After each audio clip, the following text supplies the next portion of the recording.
Ассалаумағалейкум ағайын, қалайсыздар? Мына бүгін мен кішкене сарайым жинадым.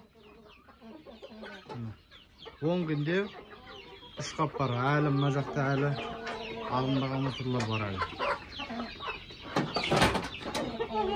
Жалпы осы қорама кірген адамдардың барлығы что-то французский ароматтың иісі қатты шығып жатыр дейді. Өзіме білінбейді.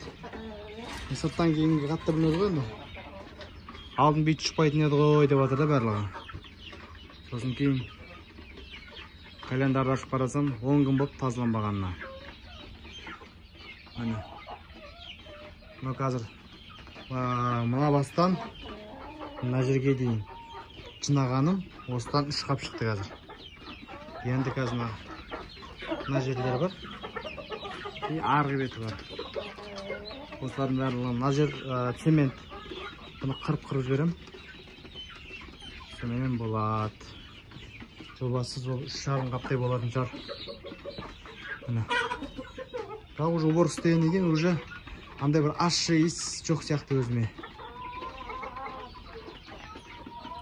Сол үшін ағайын, ерінбеңіздер.